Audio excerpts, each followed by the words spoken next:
Barcelona PSG ছেড়ে Saudi আরবের club Al হিলালে নাম লিখিয়েছেন ব্রাজিলিয়ান তারকা নেইমার জুনিয়র। যদিও ইনজুরির কারণে ক্লাবটির হয়ে খেলতে পারেননি খুব বেশি ম্যাচ। এরই মাঝে ছড়িয়েছে গুঞ্জন নতুন ঠিকানায় পাড়ি জমাচ্ছেন নেইমার। তবে এইবার আর কোনো গুঞ্জন নয়, নেইমার নিজেই জানিয়েছেন সৌদি ক্লাব ছেড়ে যুক্তরাষ্ট্রে পাড়ি জমাতে পারেন। সেক্ষেত্রে ক্লাবটির নাম ইন্টার মায়ামি ছাড়া অন্য কিছু হওয়ার সম্ভাবনা একেবারে নেই বললেই চলে।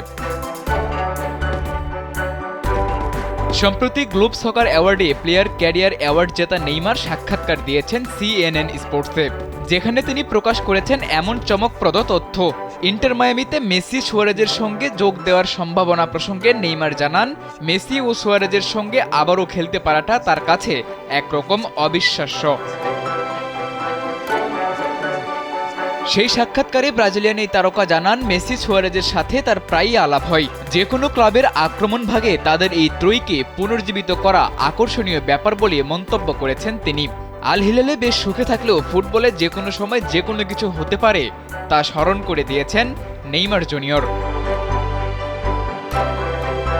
2014 থেকে 2017 পর্যন্ত টানা 3 মৌসুম একসঙ্গে বার্সেলোনার জার্সিতে মাঠ মাতিয়েছেন সুয়ারেজ, নেইমার ও মেসি।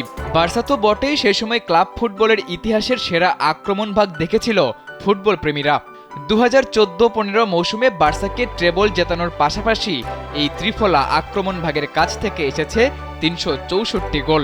নেইমারের সাক্ষাৎকার স্বপ্ন দেখাচ্ছে আবারও এই ত্রয়ীকে একসাথে দেখার।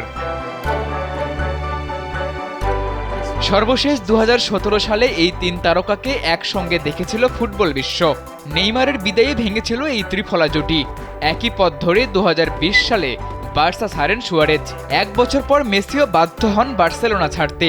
সময়ের পরিক্রমায় গেল বছর আবারও ইন্টার মায়ামিতে এক হয়েছেন মেসি সুয়ারেজ। তবে নেইমার এখনও আছেন সৌদি আরবের ক্লাবে। আল হিলালে বেশ ভালো সময় কাটালেও ক্যারিয়ারের শেষ বেলায় নেইমার ফিরতে চান মেসি ও সুয়ারেজদের ক্লাবে।